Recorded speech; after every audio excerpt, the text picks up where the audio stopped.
sunset tonight. I don't have a job to find a little fire.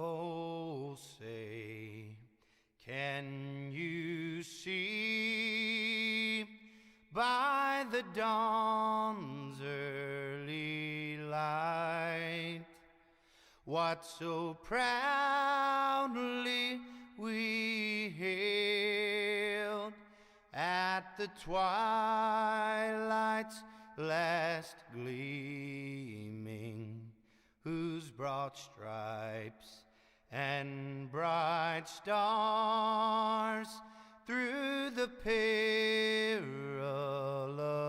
fight o'er the ramparts we watched were so gallantly streaming, and the rockets' red glare, the bombs bursting in air, gave proof through the night that our flag was still there. Oh, say does that star-spangled banner yet wave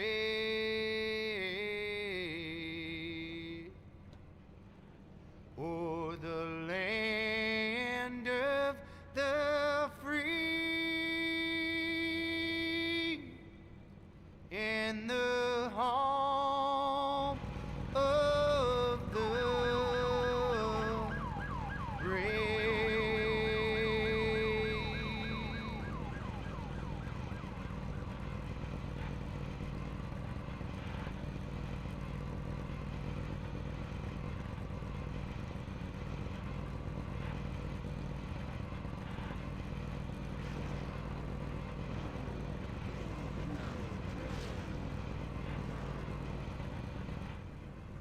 All right, folks, welcome. We're live tonight here at Talladega Motor Speedway. That's right, big track action here. Going to be some good racing, I think, and some, a little bit of a spectacularness. Let's say it that way. As this is the Super Speedway here tonight, and if anybody doesn't know what Super Speedway racing is, and well, I don't know. You're about to see it here tonight, though, with the Great Lakes Truck Series. Tackling this track now, we got a couple things to talk about here tonight, Alex. That is, one, this is the last race before the chase starts. Is also being a plate track race. This is a wild card style race, I always like to say. And in with that, we got some other, some good sponsors here tonight. Obviously, we talk about the duck truck out there. Well, Pete has actually sponsored the race here tonight, so that'll be kind of cool on that part. So a lot of things, man, to start here is we're getting set to go.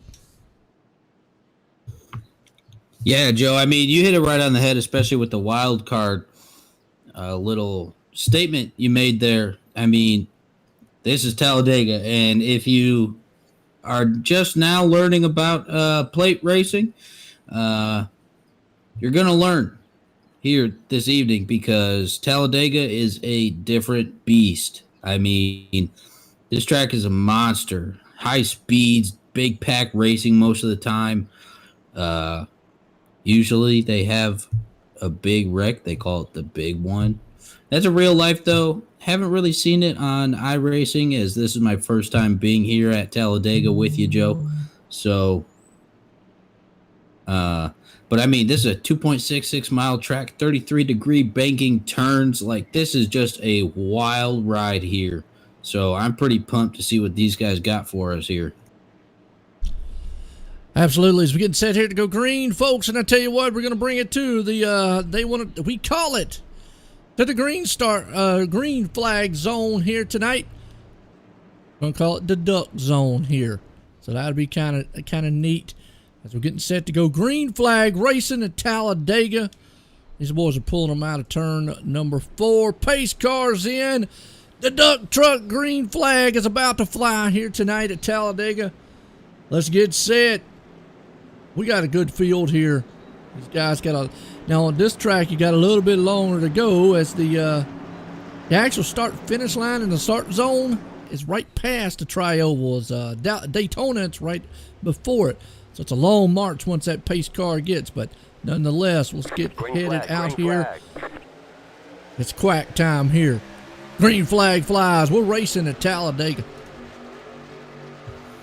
Yeah, and like you said, Joe, about that start-finish line being, I mean, it's a super long front speedway anyways, or front straightaway, excuse me, and that start-finish line is right in front, pretty much right before turn 1. So you're going to see a lot of this here tonight, a lot of tandem kind of stuff, bumper-to-bumper kind of racing here, and probably a lot of, I don't want to call them shots, but a lot of moves going around, a lot of moving around, trying to make up position and whatnot, because being up front can pay you very well here at Talladega. And obviously, too, another thing to think about, I think it's one of the tracks where they redid the surface. We might see a little bit of different of lanes here tonight, but it's normal. You're going to see side by side because these trucks are going to be locked up tight throughout this entire race. You can all see them bumper to bumper. You got wheel up front, Jake. I mean, the lead's going to change so many times. Right now, we'll talk about the points here as it's really tight back there at the cutoff line, but so far these guys are bumper to bumper, 2 by 2. Shane Nice one, we're right there along with it. We're riding with Mark, and now remember, you can't pass on the bottom line, but it looks like Jake is going to take that strategy of, let me go start in the back here, and we'll see that play out, several times throughout the race. Guys will kind of drop back to the back. Yeah, and just a hint or touch on that little thing you said about passing below that double line.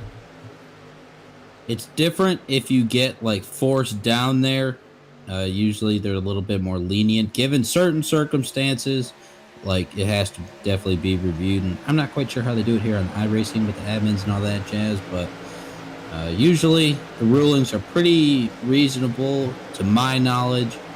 So that's just a little extra factor, because I mean, you see a bunch of tracks where people can dive down all the way down and cut that corner and whatnot and stuff like that. Like Phoenix, for example, that's a good example where they can just cut that corner. Here, they can't do that. Daytona, they can't do that. So it adds a little bit of a little inside barrier if you want to make up position, which I think is one of the things that makes this track and that track pretty unique. There we go, and like you said, man, it's definitely unique here as everybody kind of got single file up front. You still got some side-by-side going on back around here. I'd say about the 9th, 10th place spot is to see these guys just storm past the start-finish line. Not as many laps as normally some of the other ones, which is kind of good because, boy, I tell you what, mayhem can lurk around the corner of a track like this. Now, I said they were single file. But you see that top lane rumbling to the top, and who is that? The number 20 machine? That is Pete. And, well, he's not in the duck truck tonight, so he's sponsoring the duck race here. The Duck Dega. We'll say that. Duck Dega here tonight. But he's in a Home Depot, so what is he doing? Is he got a Duck Depot truck out there? A Duck Depot truck. I don't know, but it looks It is pretty a good. Duck Depot truck. Look. Oh, I told you. Oh, we got a good shot of it right there. Check it out. The duck truck. There you go. Man, I tell you what, well, it's fitting.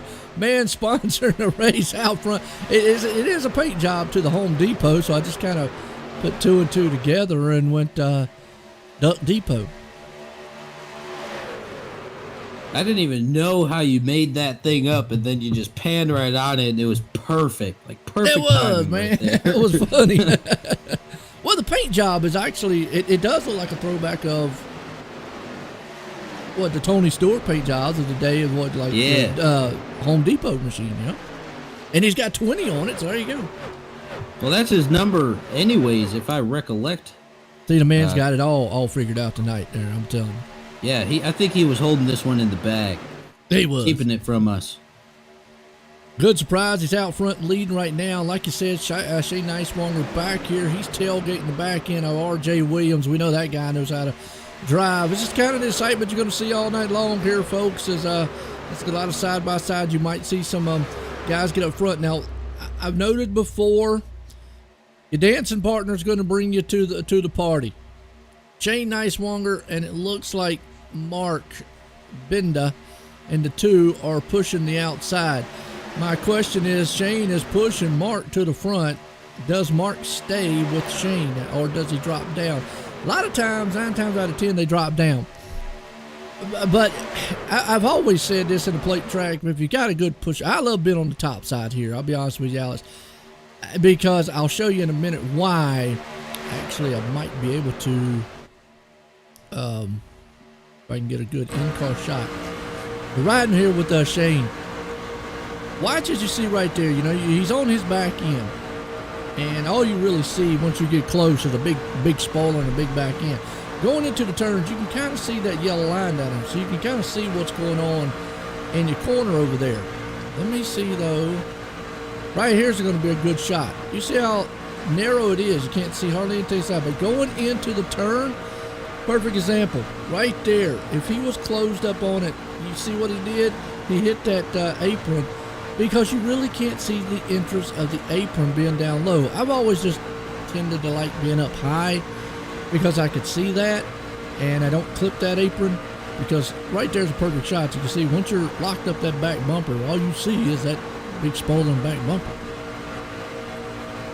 Yeah, and I'm right there with you too, Joe. I always like the top line. I mean, my extent with racing games is like NASCAR heat games. But I always like the top line, or the middle at least, because I just felt more comfortable there personally, pretty much for the same reasons. I thought it was a little misleading.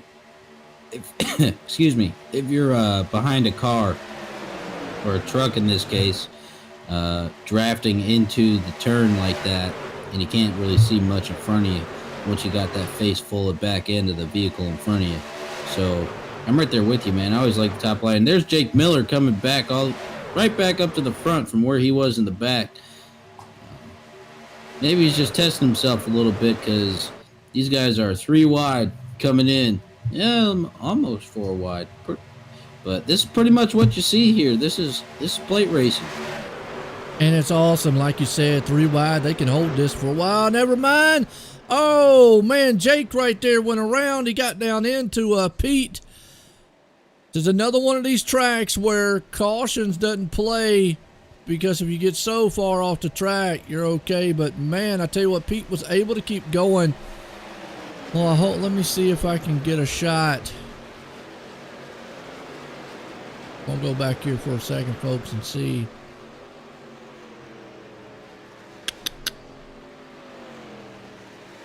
I'm scrolling back here, see if I can't get a shot of what's going on since it wasn't a caution, but that's how fast things can happen here at Daytona. And that was lucky. That was not a big one. Yeah, that could have been pretty bad. Usually the guys up front are the ones that stay pretty clean. Usually you get that kind of stuff back there in the pack a little bit. But that's why I was saying earlier, right there, bump draft in the turn going wrong, basically. And you saw Pete, he was able to hang on to it. And whoa, good job by the other machine there. Not get involved, but sorry about that, House. But it's unfortunate for Pete. He was out front, but that's just plate track racing. And actually going to see a little bit of damn. Never mind. Here we go. We're back live. These guys are killing themselves down there now. Now they should throw a caution if, well, no? Yeah, maybe. I see it. We got the caution out. Yep, we got it out. We saw that one kind of live right there. Let's go back and watch it one more time. That one happened up front. A couple places you don't want to bump draft in. And you see them guys all kind of wiggly right there. Don't want to bump draft in the turns, tri-ovals, Coming out of the turns, those are just not the places you want to be. And right here, 3 wide, little contact in the turn, it slams the wall. Almost had it saved. Wow.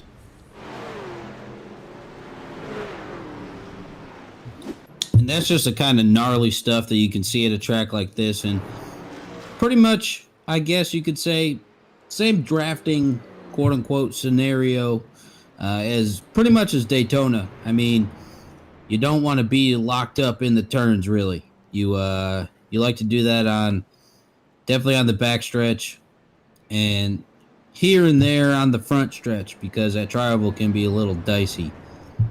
So going into the turns, though, can cause some problems, and I think that's a little bit of what we saw in both of those.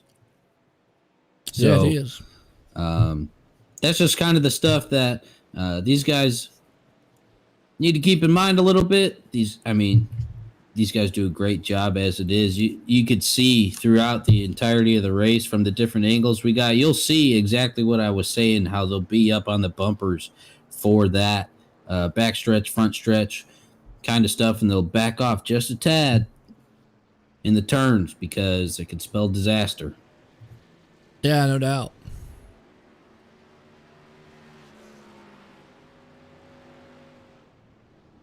These pit stops here give everyone a chance to rewind, start over. Well, here's the thing too on the pit stops. We talk about pit stops a lot in the races and so forth, but here they're kind of different because tires really, I'm not going to say they don't matter, but it's not going to be the be all end all here. You actually could go several, one or maybe at least one stint without changing tires and kind of be okay at a track like this. Fuel's going to be the biggest issue here, especially if we get some long green flag runs in.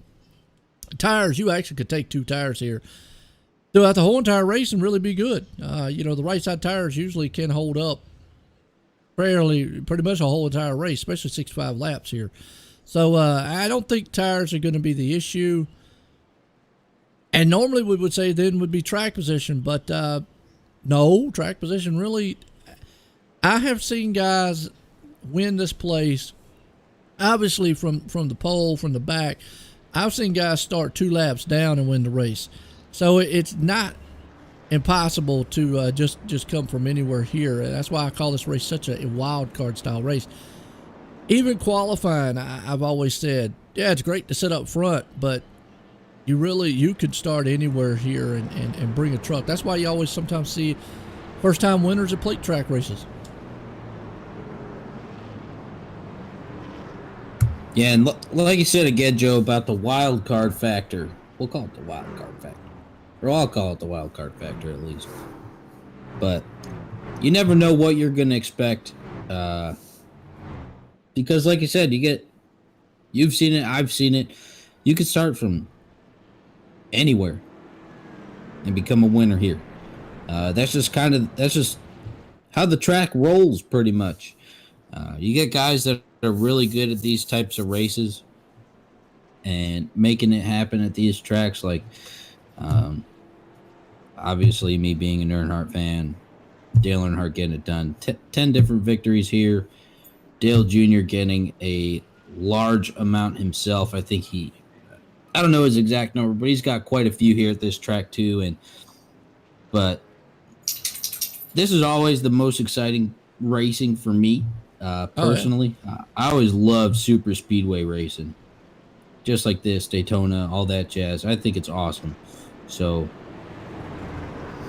I'm with you on that one. I mean, yeah, definitely. I mean, and now I go in back and I take it back to the day. Like you said, Earnhardt was really famous. Bill Elliott was another one. You talk about Talladega, you got to talk about that one. And the rivals for him they had. Matter of fact, still to this day, there's a record that holds that nobody has been able to break. One reason being is because of the plates, and until they take those off, it probably never will be broke. Is the qualifying record of 212 mile an hour? That's just insane to think about a cup car going that fast around this place. Yeah, that's real quick.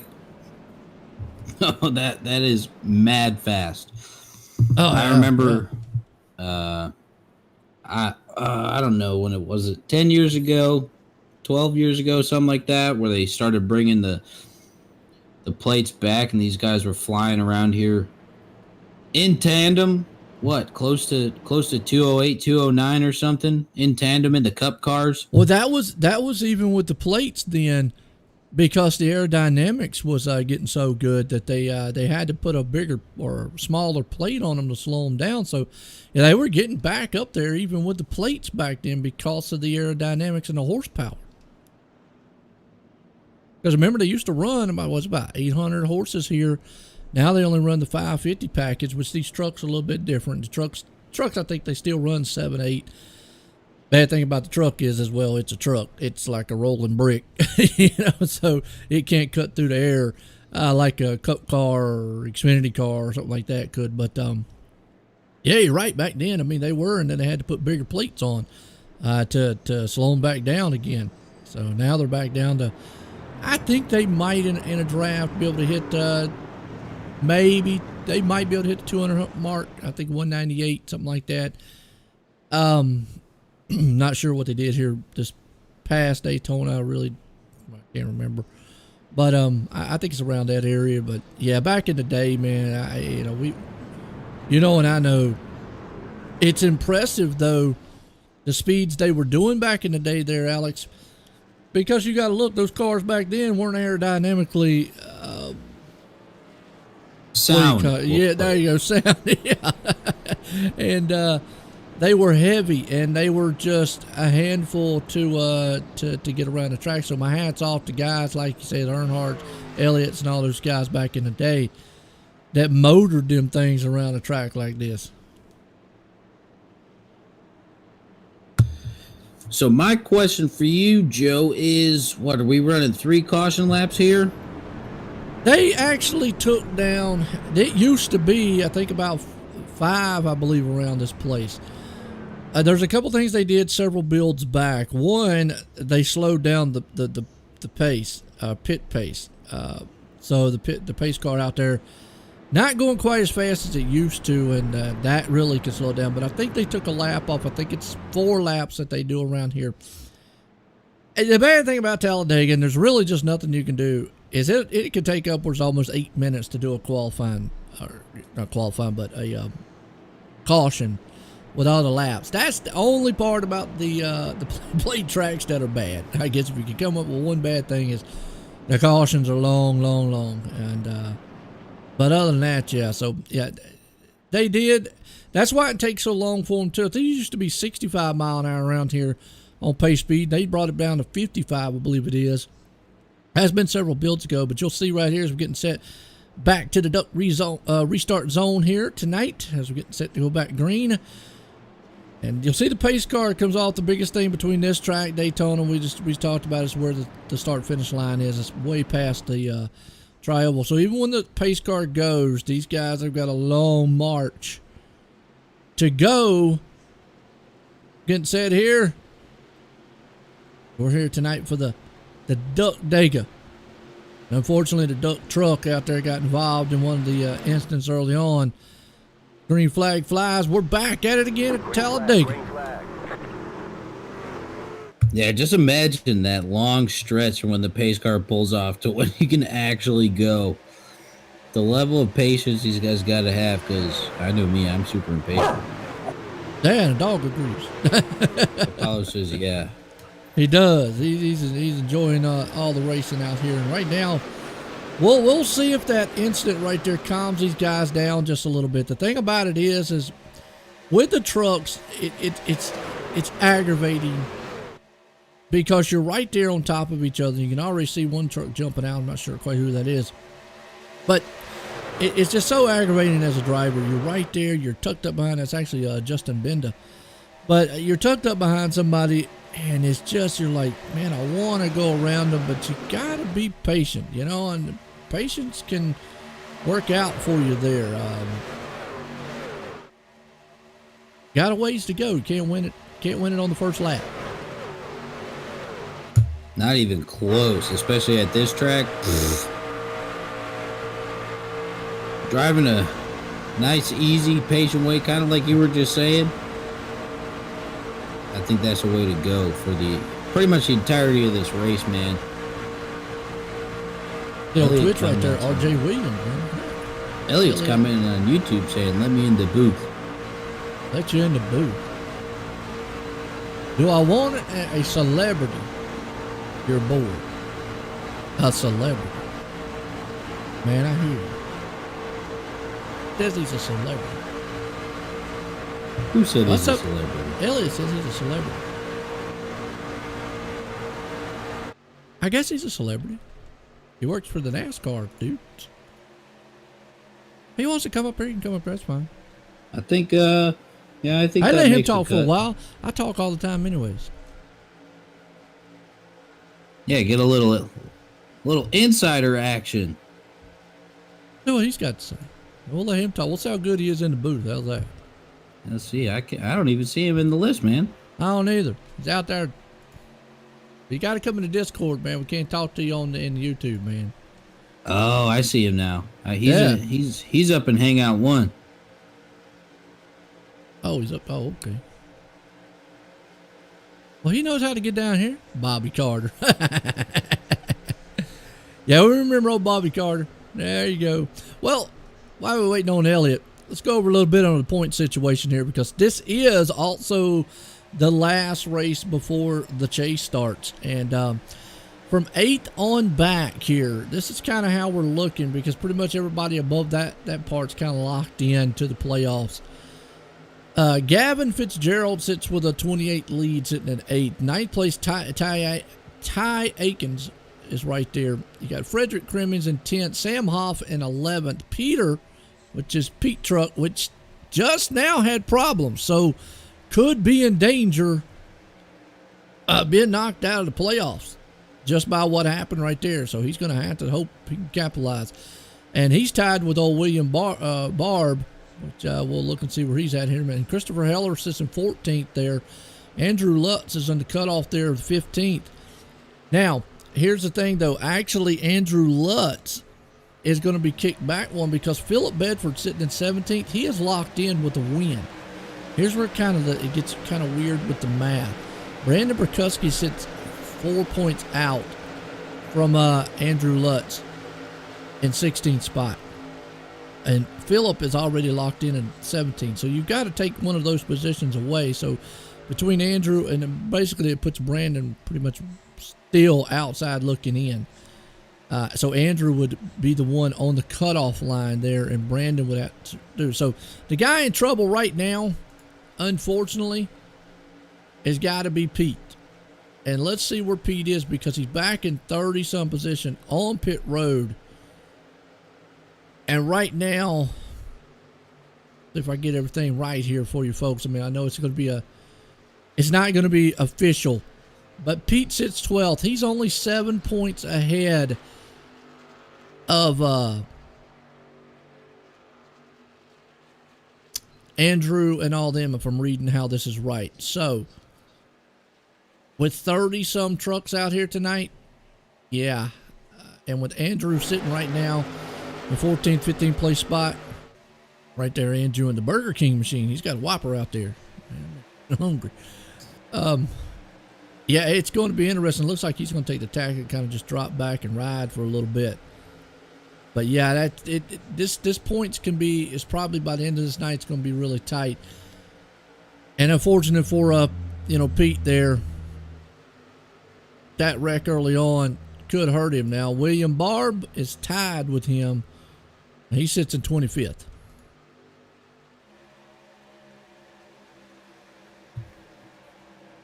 Looks like we have a special someone here with us, Joe. What's going on, Elliot? How you doing? Hey, how you guys doing tonight? Well, we're out here at Talladega. Obviously, the plate track racing here tonight, and these guys, it's just typical plate track racing. Already had some bumping up front, and it could have been the big one because it actually was up front there, but luckily the guys got out of the way and was able to avoid it. Was just talking about some points because it's the last race before the chase. I know you're locked in, but Pete right there, we were just talking about, he was up front, and I'm gonna tell you what, it was just kind of poetic that his truck tonight looked like the Home Depot truck. And when he got out front, I didn't see it. And I said, he's got the Home Depot truck. Maybe it's just like the Duck Depot truck tonight. And sure enough, as soon as I got close to it, it said the Duck truck on it. I went, wow, there you go. So kind of. Yeah, I think he started running that last week. It's a pretty good looking mobile, but unfortunately it didn't do him any positives tonight. Yeah, it looked like a little contact up there. Jake got, hit from behind a little bit. Wrong place, wrong time, do some bump drafting. You know that. And, just got bumped back there, and Jake came down. Like I say, luckily it did not cause a chain reaction of a big one, because usually when something like that happens up front, it's a done deal. Right now, the guys looking pretty solid out here. Pretty safe. I've always said it. I've called this kind of textbook drafting, where early on textbook drafting, that is, where you kind of give maybe a half a hood to a hood car length between the truck or car in between you.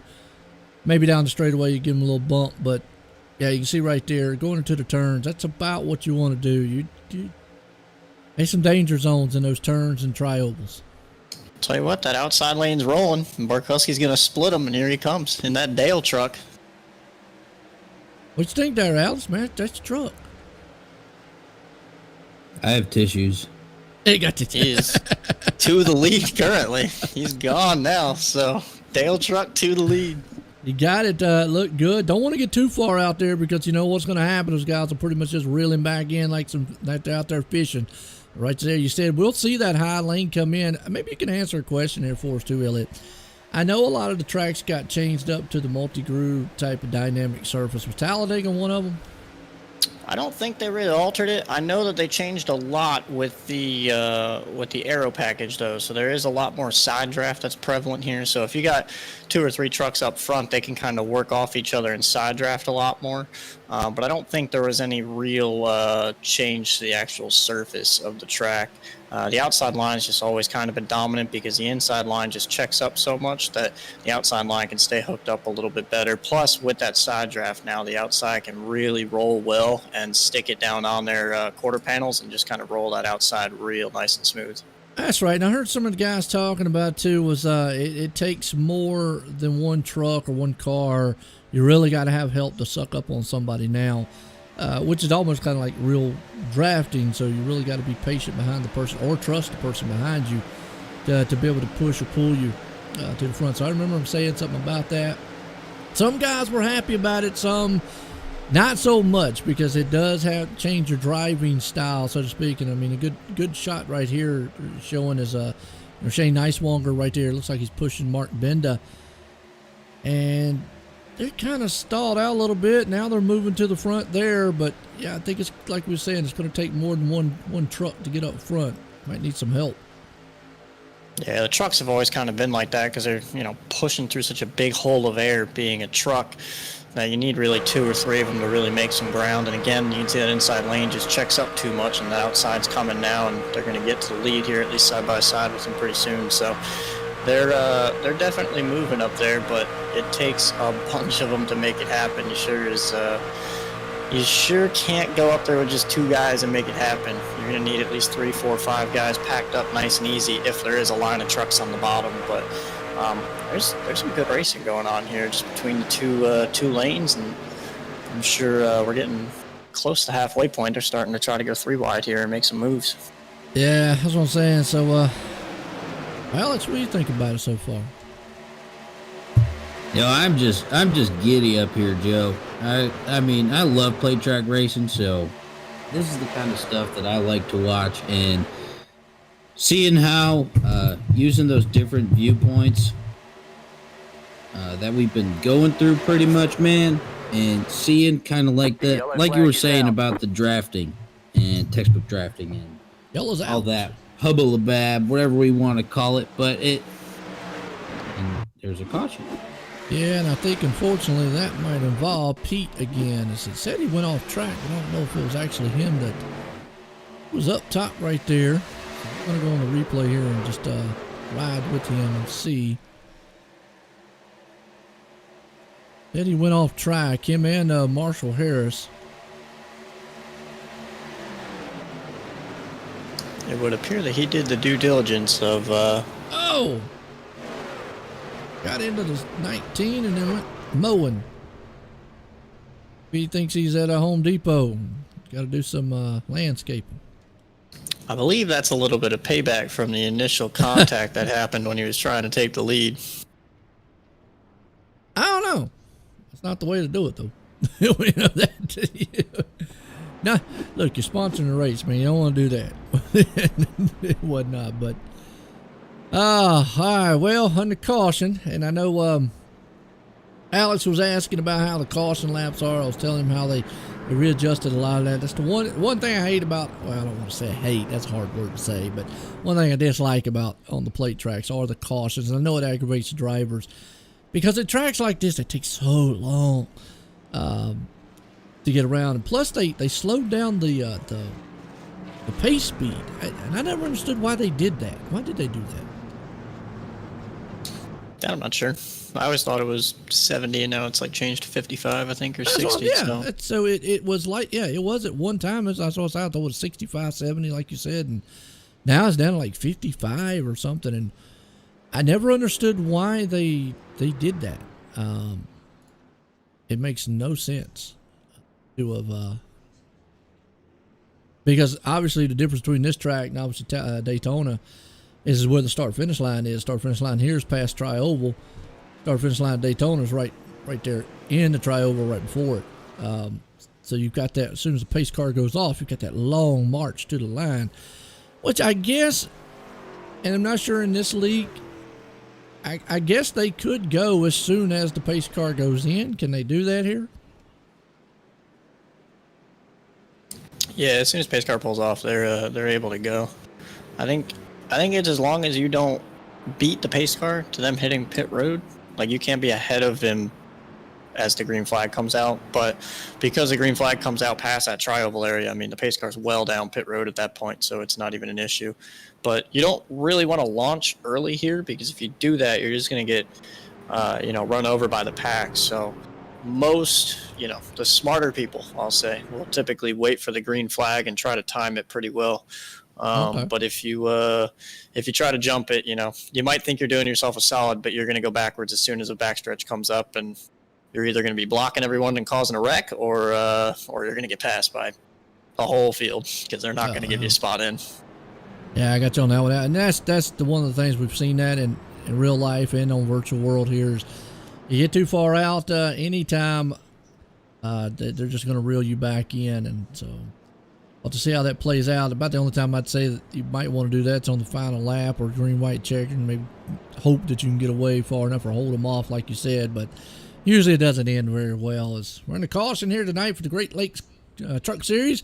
One race before the chase, and I was going over some of the points things, and I'm going to tell you what, I'd probably give everybody a headache if I go back over that again. So we're just going to kind of say that right now there's some guys, most notably Pete, unfortunately, in danger of falling out of the chase here tonight, because he was only about 7 or 8 points ahead on the cutoff line. And you've got some other drivers and unfortunately getting caught up there. So what we just saw there, unfortunately, might have been sake of, because you know Elliott very well, and even there, Alex, you know this, consistency wins championships. Even if you get in trouble in a race like this, excuse me, being as close as he is on that cutoff line, anything can happen at Talladega. I've called this place a wild card race for so much, because anything can get going or can happen here. A big one could happen. He could be back there and then end up, he could be back at 30th, and heck, a big one happen, end up, 12th, you know what I'm saying? So just like that. So to do or put yourself in another situation like what just happened there on the caution, kind of not, it wasn't ill-advised, let's say that. It's not helping your progress get into the chase. So, yeah. Yeah, unfortunately, his night is done. He's disconnected and gone, so he will likely not be showing up to the playoffs this year. But that does put us in quite the predicament with guys that still exist that aren't running up front. Frederick Cremines is running 23rd right now. Philip Bedford is a lap down in 27th. Now, Philip's locked in. Philip is locked in. I did find that That's out. right. He does have the win in your in situation. So, yeah, he's good. So he's in. What happened there? We're going to talk about that, but what happened there is he's in 17th, but that actually puts Andrew Luck and still puts Brandon Perkuski outside looking in and puts Andrew Luck on the cutoff line because you have to move Phillip up one there. So it is kind of confusing to read. I know people be like, oh, yeah, but wow, it's going to be interesting. We're getting set to go back. So really what you have is Lutz, Barkuski, and Heller all right there, and they're all in the top 10. And then Barb is who they're trying to jump over. Meanwhile, he's running 28th. So there is some interesting stuff there that could influence all this. And we won't really know definitive until we go back or to the end of the race, obviously, because, we got, factor in, I guess, maybe some bonus points or maybe drop weeks and all that stuff, but we know it's going to be a close one there. Unfortunately, as of right now, we kind of pretty much can tell Pete's probably out of it. That's a bad thing. Hate it there. But nonetheless, we're going to go back to the Talladega, the Duck restart zone here tonight. I know that maybe that'll make you feel a lot better here. Night not going as well, but it is sponsored by the Duck Truck. Green flags back out. We're back racing here at Talladega.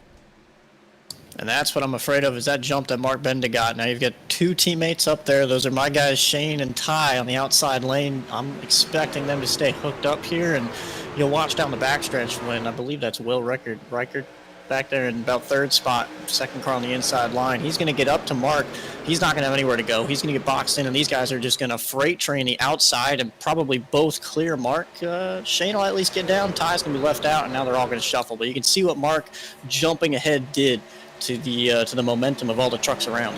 Absolutely. And you can see, man, Mark's got a fast truck. He's been up there all night long, 2x2 racing here all the way back. You get that high lane. It is a fast lane. I've always said, though, you got your dancing partner brings you to the party, and that guy always leaves them out to dry. Looks like right now the three trucks are going to be able to move past Shane Nicewanger. Christopher Heller, we were just talking about him. He is wanting to get up there. He's in a newer truck here tonight. Nice looking paint job. Usually I'm used to seeing him in the it's kind of a D-Walk style machine. They're going to go 3 wide up front. You can do that here for a little bit. Oh no. Oof. Tough. So he got himself back down in line. That was Justin Bend on the outside. Yeah, Heller's thrown back to an old scheme we ran. I believe, I don't know if it was season 1 or season 2. I think it was both of them, honestly. But season 2, when I think all of us were in split second trucks trying to get Pete into the playoff. Yeah, that's a big one back there. Wow. Let's see who's involved in that one back there. I saw one truck go around. Let's go back here on the replay. And basically back there, you can see they were jumping around all over the place. Looks like his truck's kind of just a little unstable right now. The guys are just kind of unstable. Look right there, you can see a lot of bumping going on. 11 once got clipped. Can't get a high shot here somehow. It's like the 13 of Lewis Woodall got turned. Yeah, right down there. Yep. there. Saw the 33 go low.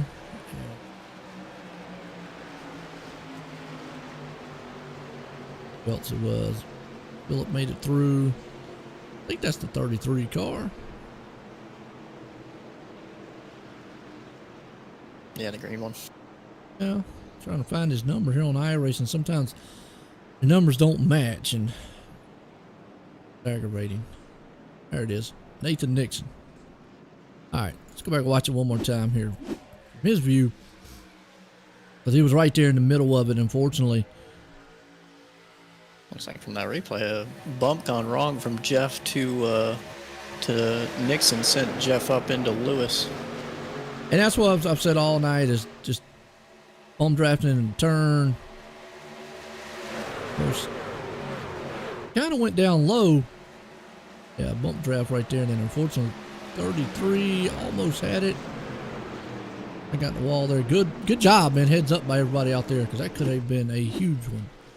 I've heard Alex mention it a lot in previous broadcasts, and I think it'd be the perfect time to mention it now, of patience. And there was no patience shown from that 82 truck for virtually no reason there. Like, you saw Lutz go to the inside, made, honestly, the right move to get out of that, but that's a moment where Jeff probably should have not been as close to Nathan Nixon as he was, which set all that off. You ain't got to be so quiet over there, Alex, now. Don't fall asleep on us. No, I'm not. I'm just sitting over here just chilling, watching, man.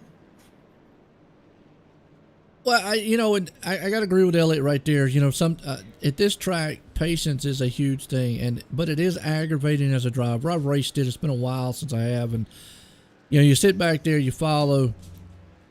Yeah, as a racer mentality, you want to get up front. You're like, hey man, I could pass this truck, but sometimes it's better to stay behind someone for a while than it is just to go ahead and jump out there to the outside or inside and make that pass. You got to know when the opportunity is here.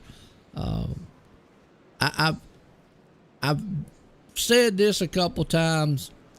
This place is really about a lot about, let's say it that way, of putting yourself in the right position at the right time.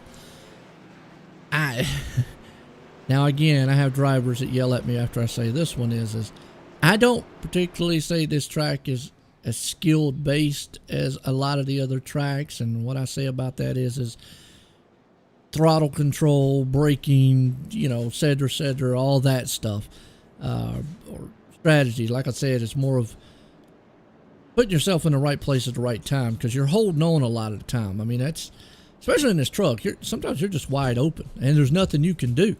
We're going to see that at the end of the race here, guys. I mean, if you're sitting in second place and you're down low and the leader's in front of you and you've got that high lane like we've seen all night long, and you're coming to the white flag out of turn 3 and 4, there's nothing you can do as a second place car other than bump that leader to the front and hope you clear him by the time you come out of turn 4. But you can't go below the yellow line. You can't go to the outside because there's another car. Unlike if you're on the outside, well, guess what? You got that third lane up there to go to. So that's why I say sometimes putting yourself in a good position at the end that's the key here. Speaking of putting yourself in a good position, I'm going to shout out all of my guys here that are running up in the top 10 with Ty Aiken, Christopher Heller, Shane Neiswanger, Jake Miller, Briar Fritz. Wow. Don't know that we hear that name often, man. Started 33rd, running 8th. What a run so far for Briar. And then you've got Eric right there rounding out the top 10 as part of split second EHR. Really proud of those guys. But I think there's some notable names up here with the Benda brothers, Justin and Mark. They usually, they're quick at a lot of tracks, but man, Talladega brings those guys up to the front, and those guys that maybe aren't, consistent top fivers that run about 10th to 15th in the field most weeks. You've got those guys up front. David Yohinian has been up here all night long. He's about 5th right now. Shout out to all those guys that are up here running tough and showing that, Talladega can be a place where they might be able to snag a win. Well, and remember, that win puts them in the playoffs. And it does. And that's what I was telling Al. And there you go. And that's another thing these guys back there in the back that I think about is, even though they might be like Andrew and all them on the cutoff line, if one of the guys that's not in this list wins, like you just said, guess what? Boom, they're out of the playoffs. So, like I was telling to Alex earlier, is this place even in real life, brings about first-time winners a lot. You've seen that, right, Alex? Absolutely, many times. If I don't watch one race a year, the one race I'll watch is Talladega. Oh yeah, Daytona and Talladega. I'm with y'all, man. Okay, I'll admit, I've watched NASCARs way back in the early '80s. I don't watch it much anymore. I didn't even watch the Bristol Dirt when I watched a little bit of the truck, and then after it was more cautions than it was racing, I turned it off because I was like, forget this. Would have been a great race if it would have been green flag, but man, every time they went 7 laps, there was a caution, and I'm sitting going, I can see that on iRacing. Anyways, I know that was bad. I'm sorry, guys out there. But hey. But these are the races here that I will watch, like Talladega and Daytona, because, like I said, they're locked up pretty much the entire time. Even here, but I take it back again. You even hear real drivers and virtual drivers. Man, it's just frustrating because you can't do anything. As we're getting set to go back green here tonight, and I know we were talking earlier there. Sam was talking about he wants to say since it's we're the Duck Dega here, we got the Duck restarts here tonight. There we go. Ty Aikens. Well, he gets a good jump, but he's got a partner with him this time, so that jump wasn't too bad. So that was probably a call out from Ty, but I still think 2 trucks isn't going to be beneficial up there. I mean, they've got a 4 or 5 truck length lead. Now, Justin going to the outside is actually going to benefit them here because there's nothing on the outside lane. So that inside's going to pack up real nice behind them. You've got Justin jumping out, Jake jumping out, Mark Benda's out there. So you got Benda brothers with Jake. So that outside's now coming, but the inside's already lined up and going. So they're pretty well put together on the inside, so that worked out for them. But man, you don't want to get that far out, especially towards the end of the race, because if these guys stay packed up, it's easy for Heller to just go to the outside with Ben to get to Shane, and then that side draft's going to do all the work for you and pull him off Ty, and then allow him to go up and get Ty at that point. Yeah, you're right. I think, like you said, with him just pulling out like he did, kind of stopped the momentum of that inside-outside coming to the front. You can see they're still locked up. Now, obviously, right there, you got the 4 Jake Miller. He's got damage on the nose. Now, I've said a couple times in the past on plate races, he is tucked right up underneath. It looks like the 84 there, or 94, excuse me, Justin. As long as he stays tucked up underneath him, he should be okay. The problem is, as soon as he gets out in clean air, that's when that thing's going to be like a brick in water. It's just going to fall, and it's not going to really go anywhere because that dam's there. But if he stays tucked up right there, he can bring it. But I've said this many times, guys, you don't have to pass the car in front or truck in front. You just got to get your nose out in front. We've seen so many races in Talladega in the past that it's won by inches. So keep that in mind. It looks like Jacob Bransky crashed in the back personally, and he's on pit road. He ain't running to hippies chippies right now, don't look like. All right, let's go back and look at him again. He's had bad luck since he stopped running that truck. He was the one running the... Uh-oh, he was running your truck. That was the truck that you liked right there.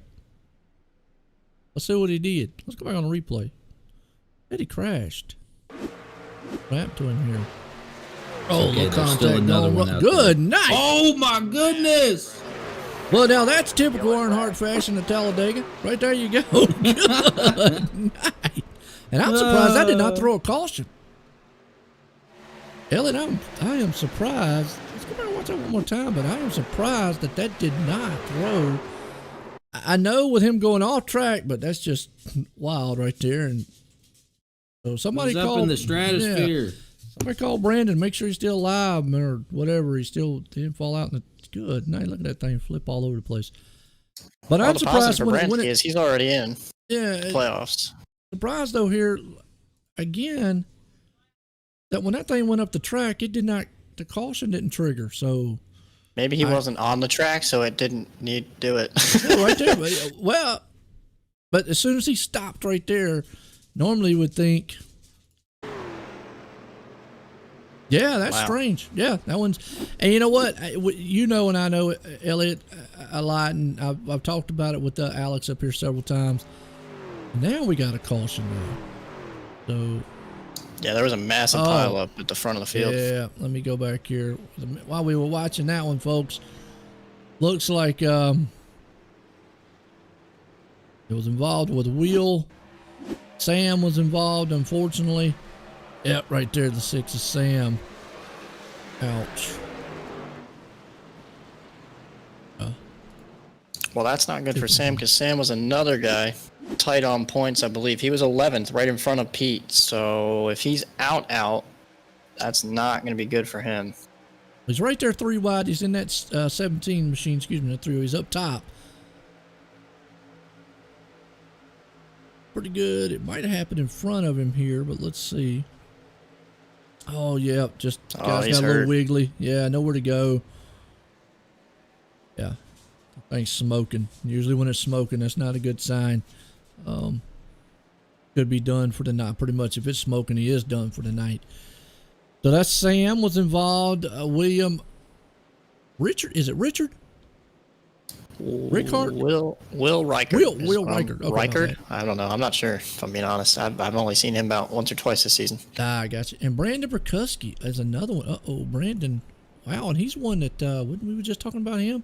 Yeah, he's at the cutoff line. He was involved with that, too. Let's go back. He was the odd man out with the fact that Phil Bedford's going to be in. He was technically 17th. Yeah, so right there. Oh, almost got he's in the other Goodwrench truck. So Jacob had a Goodwrench truck, and now, okay, Brandon has a Goodwrench truck. They both went Goodwrench today, but he doesn't look too bad off. He might be not smoking or anything, so Brandon could look at this. Let's go back live here real quick, folks. But go back here on this points thing and look. Sam was 11th here, and I'm trying to read how he's got this. It's +8. Now I'm gonna say +8 means +8 from the cutoff line. So if I look at it that way, we already know Pete was only +7, and he now pretty much out. Brandon was -4. I get. See, I'm confused on how he's got. But anyway, Sam was close. Because Brandon's -4 because he's technically behind Lutz, who is the 16th place car, because Bedford is in. So that's all correct. Yeah. All right. Yep. I just get confused on how they do it. But with Sam like he is, yeah, he's going to have to keep running, and hopefully, truck's not smoking now though. Definitely was a minute ago. I mean, at this point, the question is who hasn't been in a wreck that's a playoff guy. Yeah, well, and there you go. You got Brandon Perkuski. He's sitting in 26th spot right now. Sam's going to be in 23rd. Obviously, Pete's sitting out. And this is where I go back to Pete again. This is what you needed to stay in the race for, is because it's so close. You were in the playoffs coming in. All you had to do was basically now just ride, and a few other playoff guys have some problems, and there you go. Never want to give up. Never want to give up. Right now, Sam's in trouble. And I say he's in trouble. I don't want to say he's in trouble. I mean, Christopher's doing well.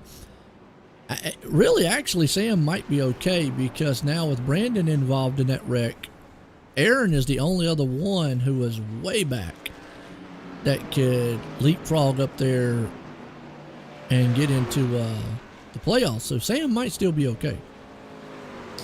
So we're coming up to 25 laps left here. I want to know who Alex has picked to win this race right now. Yeah, go ahead, Alex. Pick one. Dude, if it were me and I was in this race, I'd pick myself to win this race. But obviously that's not the case. Man, I do not know. Okay. I don't want to be biased because this individual and I are from the same neck of the woods. But Jake's been doing some good stuff tonight. I think he was up front, dropped back, Rick, came way back up front early on, and then he's just kind of been playing hopscotch up and down the field. I think he's just kind of playing around a little bit, if you ask me. But I'm gonna go with Jake. Yeah, that's right. I'm gonna stick to that one. I'm gonna stick with Jake. That's kind of where I'm sitting. That's what I'm thinking. I don't think you can go wrong with that pick at all. I think I'm looking at RJ. I think RJ may have something here. I know Ty's probably my guy that I'd like to go with, but I really think RJ may be able to sneak something out. I just don't know how I feel about Ty being the leader. I've always said whoever finishes first. Because every time I try to pick somebody, they always go on the wall or wreck. I always give them that broadcaster's a jinx. So I definitely won't want to. You got some good guys up here as we get set here to go back green. Talladega, it's going to be, like I said, how you put yourself in position. And right now, I go off what you said, Elliot, with the way the side draft and the top lane has been. Used to, I would say, whoever's got the bottom and got a very good pusher might be in a good spot. But, man, tonight it just seems like right timing, I guess, of where you're at. I mean, you've got Jake right there, and Jake's not going to give up. The only thing I say about Jake is he's probably going to be better at pushing. Now, there's a move that we haven't seen really tonight. Somebody going high instead of going low. Yeah, I think Alex hit the nail on the head earlier. The fact that, I think Jake was just sitting in the back. He survived a little bit, was involved in a little bit of stuff, but survival's key here. And you've got Shane kind of moved his way up through here, but it looks like you pretty much got maybe 8 to 10 quick guys left after all these wrecks. So this pack up here is what you've got. Jake is blinking very much, which is dangerous. But Ty went up to the outside. He knows it's fast, and we'll see if he can make it work. William Barr, we were talking about up there, man, he was tied with Pete coming in for the points here. There's another guy we didn't mention too much on. And I have said many a times about William, he is one of those guys. He finally got that win. It was the All-Star race, but it still is a win's a win. He's gonna pull another one off where it's over with. He's probably just one of those most consistent here. And look out for him at a track right here. It could be the place. He's in a good position. I would say if you wanted to be in a position, guys, any place would probably be where William or the 21 machine was, RJ. I would not want to be the leader at this point. I mean, even coming to the white flag, I wouldn't want to be the leader. I'd like to probably be outside with somebody pushing very well. I don't know. I just not going to say it wouldn't be bad to be the leader, but I think sometimes the leader, man, is just kind of sitting duck. That's a dangerous move right there. I was going to say, Barb is definitely not one to shy away from aggression, and he kind of just forced his way to the outside for whatever reason, and now I don't think he realizes that that was the best move, and now he's getting shuffled out. So that was an unfortunate circumstance through 1 and 2 that happened, and it's going to shuffle him back to about 8th or so on this in this little pack. And here's what I was talking about with Jake. He's got no help, and look, that outside lane's just going to stagnant right there, and that was a smart move by Jake. He understands that his truck is hurt, and that was a perfect example of what we were talking about. As soon as he lost the guy in front of him, that outside lane, nowhere it could go. Now, if he can get tucked up back on the back of Shane, he's a little bit far away. He might have to have some help here to get locked up. A little bit far. He might not be able to catch that draft because, again, that damage, and this is exactly what I was talking about. And the problem is with the guys behind him, it would be beneficial for Jake to kind of let one of them go around him tug up behind him and go, because, you know, guys, you see it right there. That truck's just not going to perform by itself out in the open.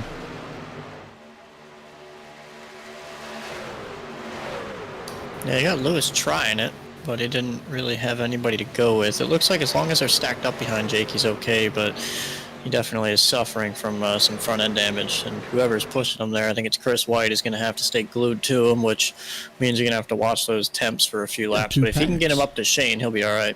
We got 2 packs going on. Whoa! We just saw it right there, 2 packs, and guess what? Wham! 2.5 packs. Yeah, 2.5. Brian Fritz involved in that one. Actually, it looks like the 6 of David. Originally one of the ones right there on it. See what happened. This was in the second pack back here. We were just watching. The next thing you know, chaos just blew up. That was Jeff once again, just with a bad push. Ouch, right there. know. Yep. In the tri-ovals, place you don't want to do it. Not yet anyways. And they're right there, just caught him. Unfortunately, again, Brandon Perkuski involved in that one. But David right there went around. Wow. Just like that. Does that mean both the Dale trucks are out? I think both of the Dell trucks are out. I think. Well, no, I think Brandon still was running. He just was involved. He's not going to look very, very good. Well, don't look too bad. If we can't get close. Yeah, he don't look. I mean, he's got enough damage there. It's just like Jake. And we get a good. Let's get a good picture here and just show you. Jake has benefited more of, and you can see the damage right there, has benefited more of being tucked up behind someone.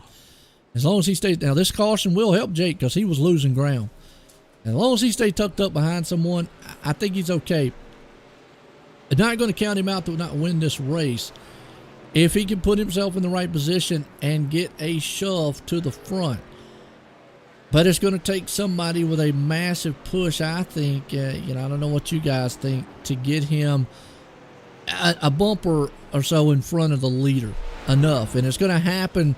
It's going to happen coming out of the tri-oval right at the line. It's my assessment on it anyways. Yeah, I think you hit it pretty much on the head, Joe. I scrolled down real quick to see who he's got rocking in his team chat right now. He's got Breyer Briar Fritz and Ty Aiken with him.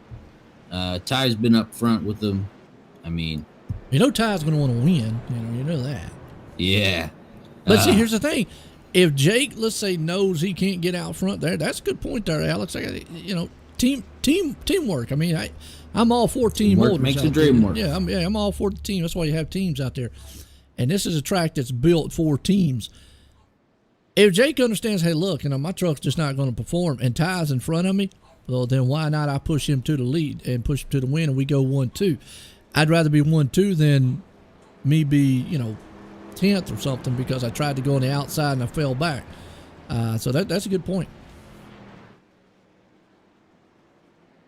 Yeah, and I think now after some more of, especially after your assessment as well, I kind of think that's the role that would best suit Jake for the rest of this race. Like just get behind someone, help a teammate get up there for a win, whether it be at EHG or split second or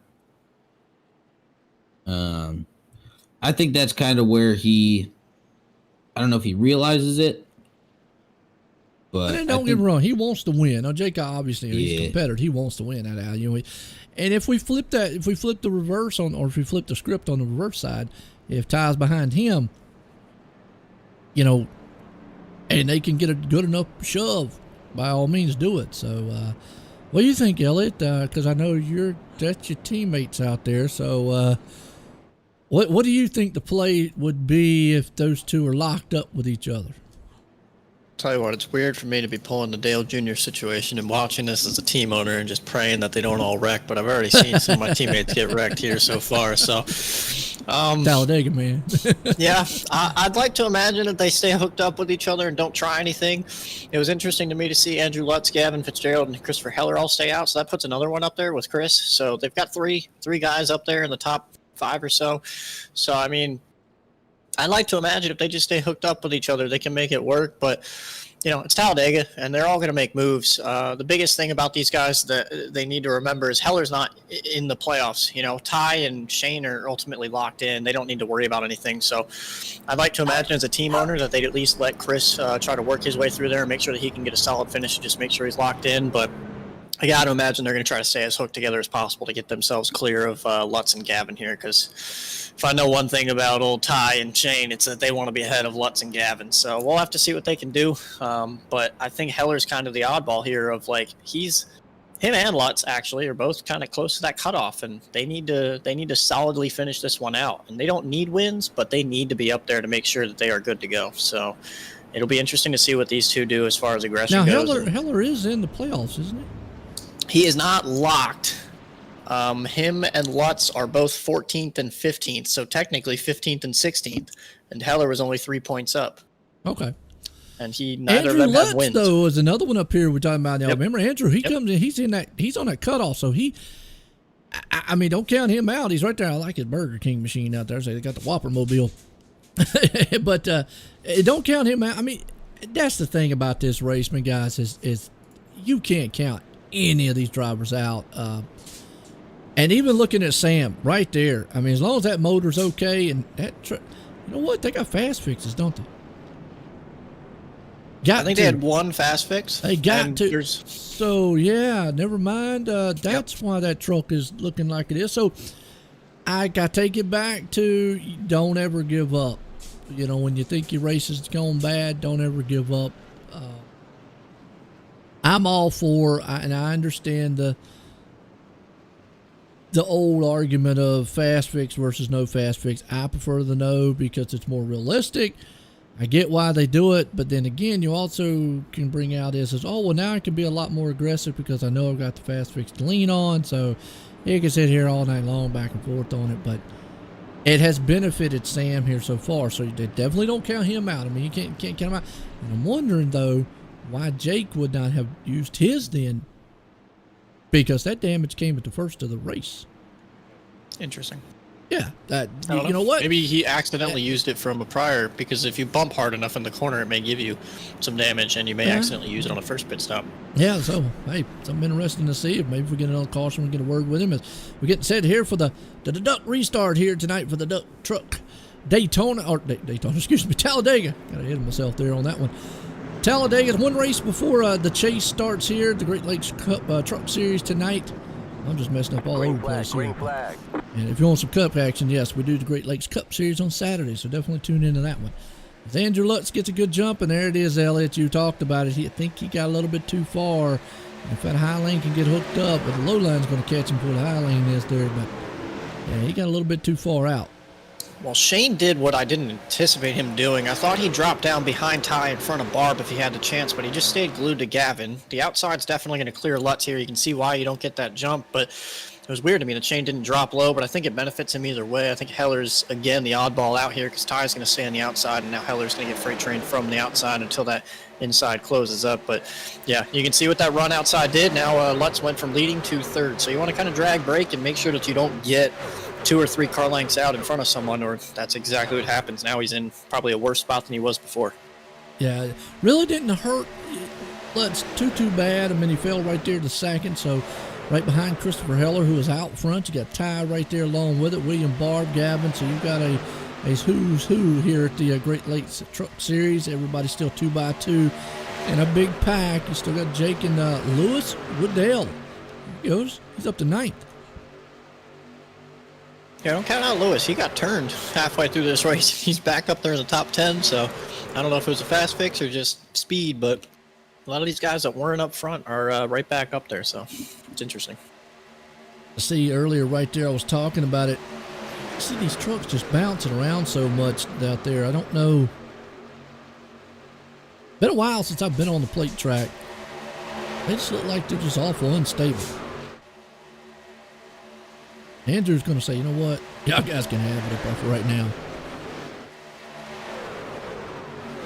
Yeah, and I think that's a pretty smart play because 15 laps to go, you definitely got time. And with it being as hectic as it has been up front, for pretty much like these guys have just been going out and about and all over the place doing all this stuff up front. I think that was a pretty smart move by him to kind of just be like, hey, let me just fall back. Reel back a little bit. Tell you what, on William Barb, I always say he's kind of, usually patient and consistent. Boy, he's been very aggressive up front, and almost right there could have been a big one between him and Eric. He was able to hang on to the trucks. A lot of these guys tonight pulling off some moves, and I think I may take that to something you were talking about earlier, Elliott. About the side drafting, and I got to go off of what these guys were talking about when that came out. Because now I remember there was kind of an uproar about it. Oh, they've changed the draft package. Now you've got to drive more aggressive to get up front, or maybe try to do more of side drafting, which leads to maybe that the net code, which you know what I'm talking about there, Elliott. So some guys are happier about it than others. And we've got a truck going to the concession stand, I think, or something. I don't know. Slingshot. He was getting a hot dog for the crew chiefs. He ain't lying. He was gone back there. I'm not sure who that was, but yeah. I mean, it looks to me like these trucks here, you've got to be more aggressive to get the push than what it used to be. And I take that back, I think, to what I heard, the rumblings of when they changed the draft packages, plate races. Yeah, I mean, what you just saw there with Lewis and I believe that was Chris White that was getting pushed up to the lead. You could see that they were getting a really good run on the outside lane, and then Lewis went to the inside in the middle. A lot of guys tend to run like the third lanes of the tri-oval, but like you're saying with that side draft, you really can't. You have to kind of pinch down that inside lane and run them real nice and tight, because it's the only way that the outside can make momentum. If you try to run that third lane, the outside line just goes backwards. So Lewis did the right thing there. It looks aggressive, it looks mean, but you got to hang out the guy that's not sitting there pinching down, because that outside line's only going to lose momentum that way, and it gave him the lead now. Yeah, it does, and so still a good shot here to show what these guys see. And I was talking about earlier, even in the cockpit, all you see is down low. I always tend to be a person like the high lane, because right here all you see is that big spoiler. And you can't see that apron as you come up on it right there, and you tend to sometimes maybe clip it, but got a good shot just to show what these guys see through the mirror here. Close quarter racing so far here at Talladega. We're getting down to the closing laps, I always say, usually with about 20 to go, it's rung what you brung. Business is about to pick up on the track, but 12 to go is still kind of a little ways off on Talladega terms.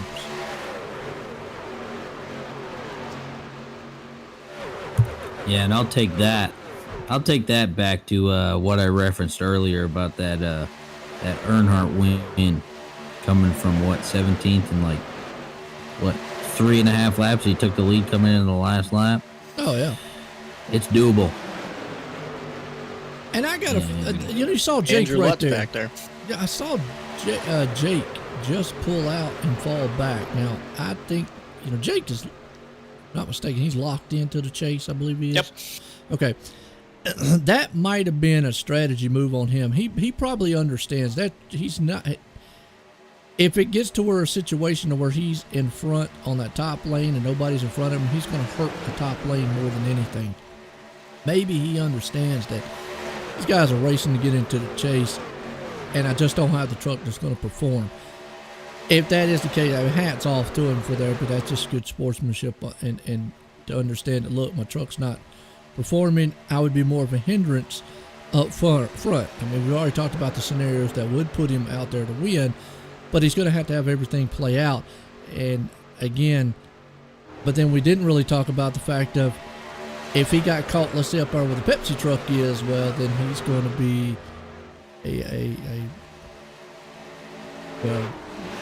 was that bad apple in the pack, because it's going to hurt that top lane. He's not going to be able to push it forward. Yeah, Jake's a smart guy. He knows what he's doing, but I'll tell you what, Ty is being really aggressive pushing Shane, and then he needs to get off him and get air to that inside, to that nose of the truck.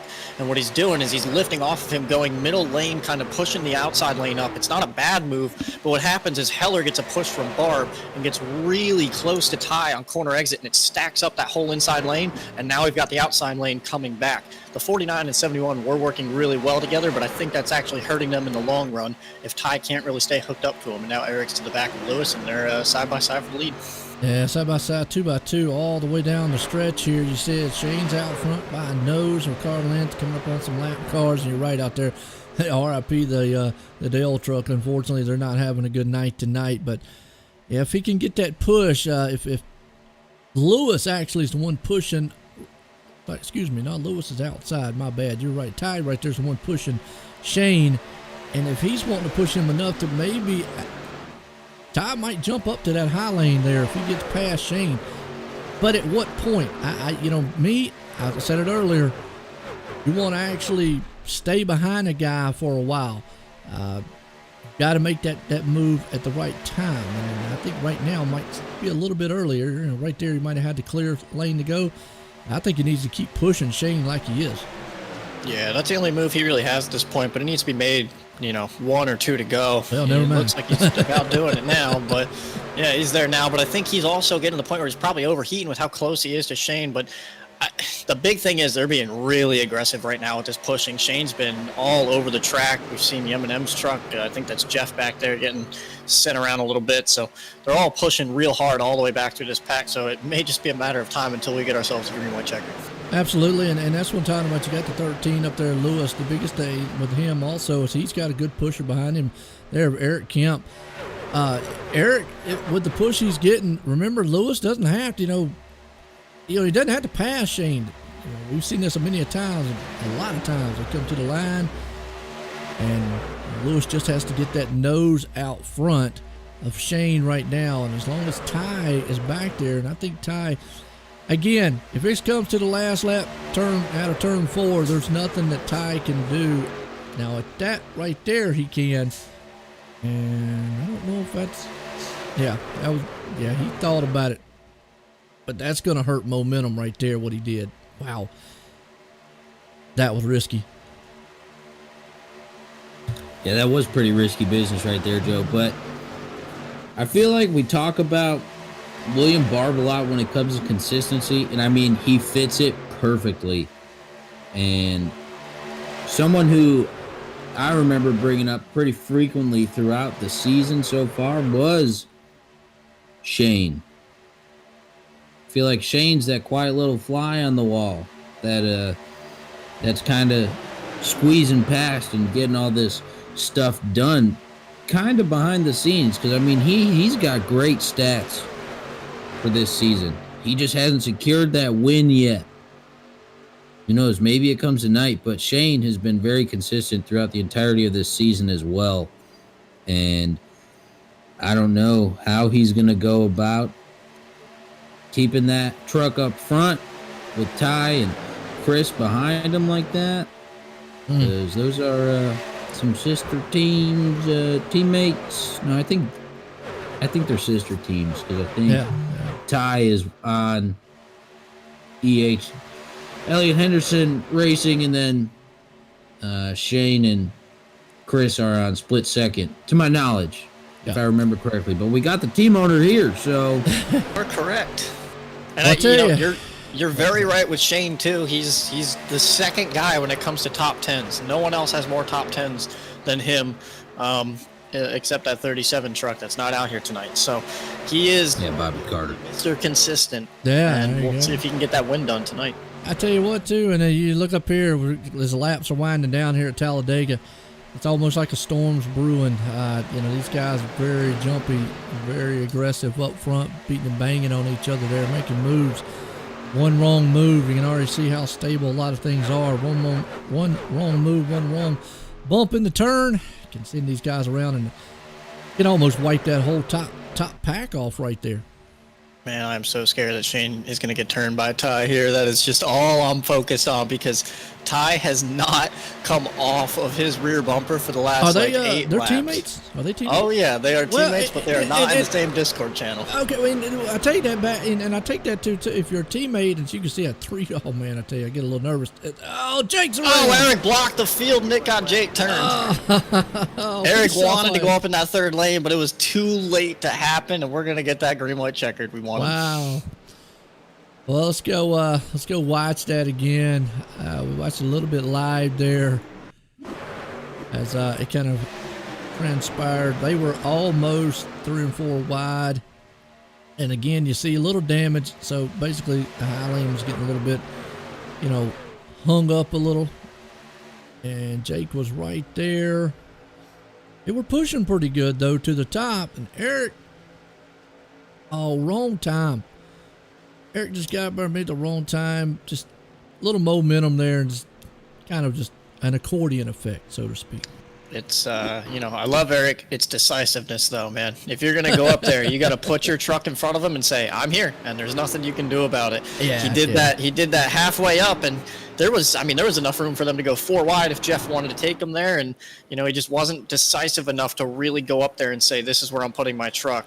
And momentum just didn't help him there. He was kind of on that line, and you could just see it all kind of just fall apart from there. And there's nothing that Jake could do. Jeff's going to lift because he's not going to run him over, and Jake doesn't know what's happening because it just happens too quickly. And unfortunately, Jake got run over by whoever was behind him there, and that was just what it was. Yeah, it's just one of stacked up accordion style things here tonight. So, well, that puts Shane out front, and Ty right there. We've been seeing Ty eat the back end of Shane. Now, thing about it is, though, here, does Ty want to be on the outside of Shane, or are they going to try to maybe time this to where they can get 1-2 again?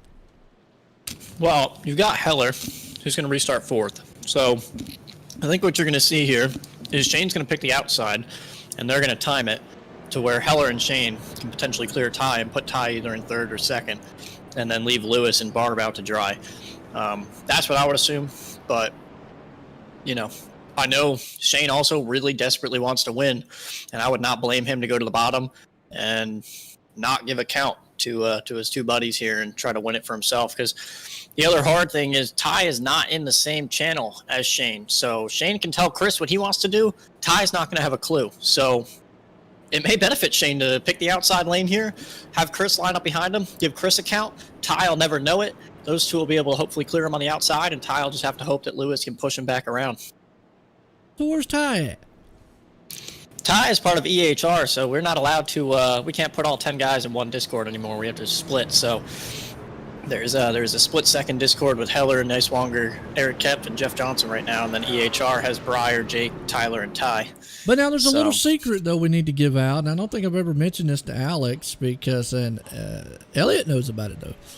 There is what they call team channels that they can talk on iRacing. Now, and what I mean by that, and then anybody out there in the viewer world's new to it, too, real quick, and Alex just explained, because I'm new. Matter of fact, I don't think I've ever brought this up, because it is interesting that Elliot brings this up, and this is where it would benefit, where they're not in those Discord channels. On iRacing out there, you can either talk to everybody on the track by keying up, usually it's push to talk like we're doing here, and say, hey, look, guys on the apron, blah, blah, tell them whatever.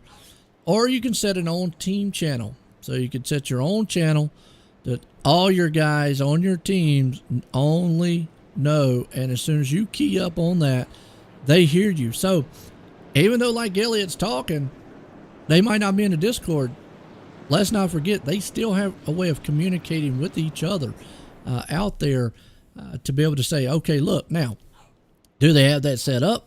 I don't know. Elliot might know. I assure you they do. Okay, what's that? Yeah, we don't know what they don't have, but because I don't have the iRacing chat on the stream for one good reason, because few choice words usually can come across there, and yeah, well, we just don't want those. So anyways, but that is another way of communicating to your teams. They do have team channels, and it's almost like in real racing. Real racing, they have team channels to where they can talk with one another, and so forth and so on.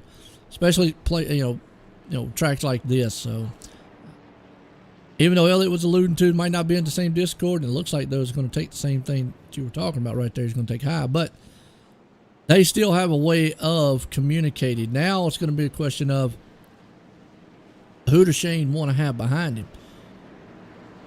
He knows Ty was beating his back door down. Would he rather have Christopher behind him? Well, Christopher is going to be your tamer guy, but remember, the thing is here, Ty's aggressive. He wants to win and he doesn't care. The problem is if Shane has Chris behind him, Chris ultimately, if he wants to make sure he's in, he needs to stay ahead and win this race. So the problem is whoever you had pushing you is going to want to pass you regardless. You can't really make a bad choice here, or a good choice, that is. I think Christopher's safe as far as being in. If he finishes second. Yeah, he's definitely safe in that spot, but wouldn't you rather just win the race too? Yeah, I mean, any racer would. But I've said this many a times. If I'm stuck down there on the bottom behind the leader and I can't go high and I can't go low, then I'm going to push that guy to the lead or to the win. And I'd rather finish second than try to do some bonehead move and end up 10th or 15th and wreck and out of the chase or whatnot. So absolutely. Now, like you just said, though, where Chris is, to me, he's in a better position than if Ty is down low, because being up high, you've got that third lane to go three wide with.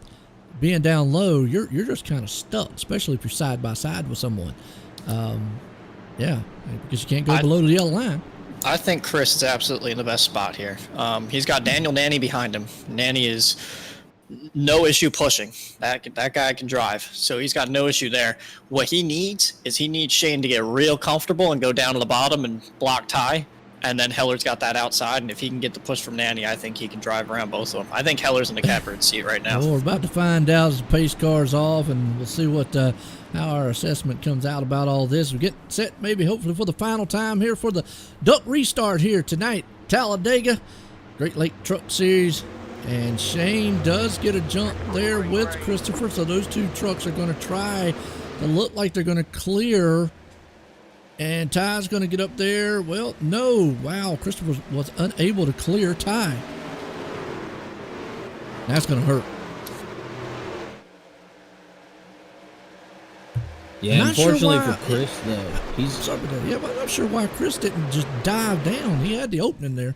He was clear. He needed to clear himself. I mean, you don't want, but again, that's what I'm saying. Chris is not that aggressive of a guy. He's not going to try to put himself in a bad spot. Ty and Shane, again, are two of the more aggressive guys that will certainly do what they can to try to put themselves in a winning position. So I think that was just Heller taking it a little bit too safe when maybe he shouldn't have done that. He would have been in prime position to try to win this race, because I thought maybe they got too far out ahead, but Barb wasn't really able to get there. So it's going to be Shane and Ty here as they come to the white flag. White flag, and I've always said, white flag, doesn't matter what happens. They can kill themselves on the track here. There won't be a caution. So one more time, we're going to finish this one. Who's going to get it here? And Alex, it's a good one so far. Yeah, man, that outside line is creeping up a little bit. And now they're around. Christopher Heller him. just got involved in that one. That's a big one. We'll go back and watch it here soon. We're going to keep with the guys up front because they're beating and banging with each other, coming to the line. Unfortunately, Christopher Heller was tied up there. Daniel Nanny's coming to the front here. Final time out of the final turn. Boy, you can see Ty right there is tearing the back bumper apart, but there's nothing he can do. He can't go high. He can't go low. He's going to hope that maybe he's just able to move Shane out of the way. He's just going to have to bump him to the lead. Come on, keep pushing him. They're wide of the line. Yeah, who's got it? Who won? Daniel Nanny. Absolutely no idea. Wow. Daniel Nanny won. He won that. Let's go back on the checker flag. Watch it one more time. Daniel Nanny. I mean, they came to the line 3 wide, and not only 3 wide, they were coming to the line 3 wide sideways, folks. That was crazy to it. And I said Ty was in a bad position, but he actually bumped him. And Shane, when he got the bump, it got him out of the groove right there. They were coming to the line 3 wide, and that's all that Ty needed. The problem is he got caught up, and, oh, yeah, look at that. Shane just came up into him. Daniel's going to come across this thing sideways and win the race. The worst part about this, Nanny wasn't in the playoffs. He's in the playoffs now. Wow. What a wild one to finish this one off here. That's crazy. I think that just knocked Barkowski and Heller straight out. Wow. We'll have to definitely get a final word on it. We'll maybe find out this coming week here. But what a finish to this one here at Talladega. You know, that's just how exciting some of these places can be. If we can't get some of these guys up here and get a word with them real quick. Find them anyways.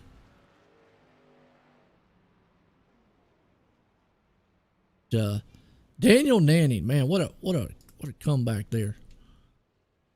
I told you he's definitely got speed. I was hoping that my 2 boys wouldn't put us in that position, but they put him right in the playoffs for us. So we've got another fast truck going in these playoffs, and now anything can happen. I ain't gonna have to have a team meeting now and say, "Hey, look, guys, what's wrong with y'all?"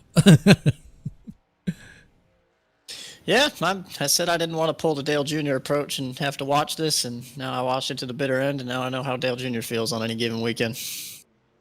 Pulled the wrong guy up here. My bad.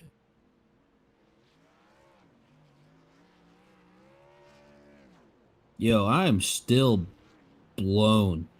That was nuts. Trying to find Lewis now. Lewis.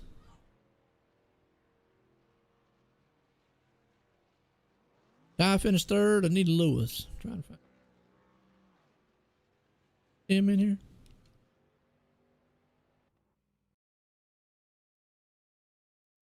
Don't see Lewis yet, so we'll just give him a minute and see if he jumps up here. We'll bring up the 3rd place guy. Let's get a word with him there, Alex. Hey, Ty, it's Alex up in the booth. You got me? Yep. Yo, all right. So you're chilling there running with Shane for a good chunk at the end of the race there, my dude. Did you like the spot you were in? Kind of chilling back there in second, kind of just nudging them, keeping them up front and whatnot? Or were you fishing for the lead? I mean, I was a little bit worried when it came down to the end if I was running behind them that there was going to be guys on the outside of me and I wouldn't be able to try and get around them, which did end up happening. But, yeah, I was pretty happy, just a little worried about the guys on the outside. And so coming in on that last lap, man, you same position you were running that last long stretch before that caution leading up to that green, white checkered finish for you. Did you feel a little trapped in the spot you were in? Did you feel like the move you made was the right one for position gaining and trying to make it happen, go for the win, or run me through it?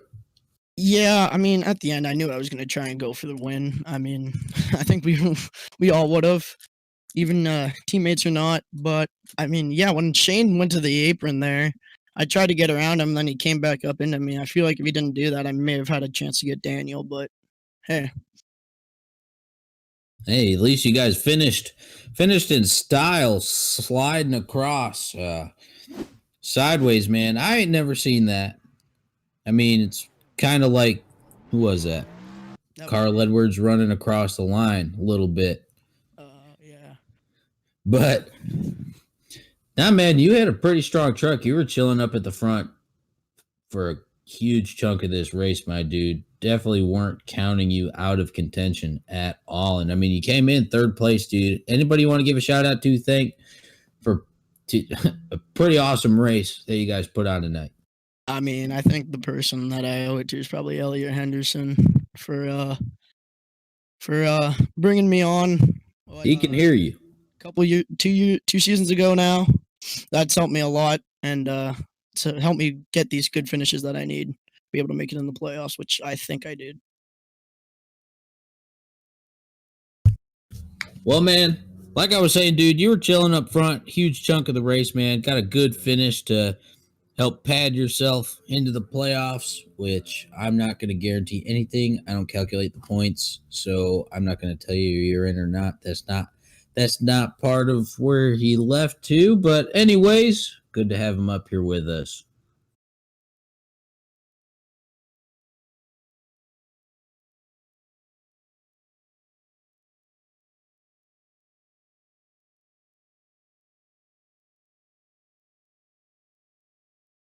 I do not.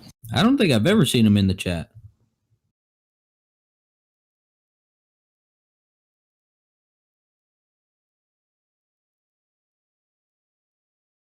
Yes, sir. Oh my gosh, that was.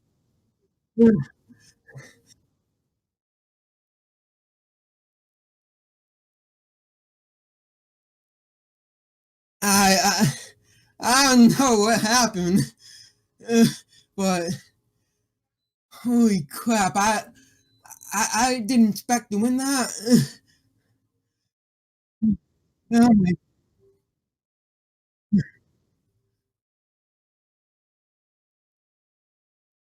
I knew I had to win to be in the playoffs, so that was my goal: was to survive all the chaos for the first, I don't know, 55 laps, and then come through the front. And fortunately, it paid off after I,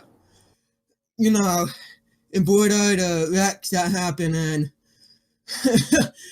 the fact that I won sideways, I thought that was a new way to winning for me.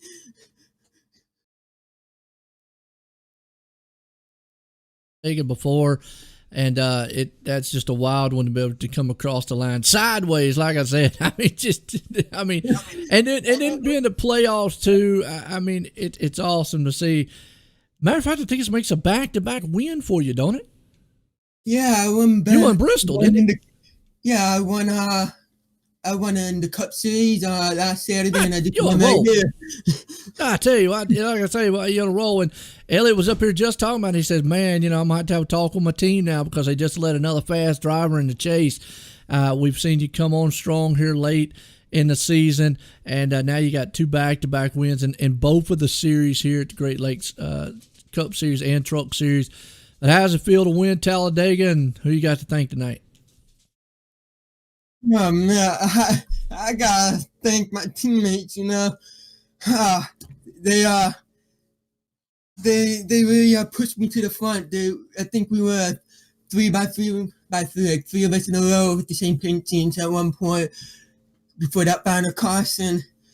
And I have to say thank you to Lewis because he pushed me to the win. I'm very happy for that. amazing. And oh man, I'm happy right now that I get to be in the playoffs for the Truck Series now. And then right now I'm leading the points in the Cup Series. So maybe I can pull what I'm doing in the Cup Series and Truck Series now, you know? Sometimes it always trickles down. We'll have to see what happens, man. I tell you what, it definitely was fun to watch and awesome to see out there tonight. As always, Daniel, again, congratulations on that win. Thank you so much. It's been an honor.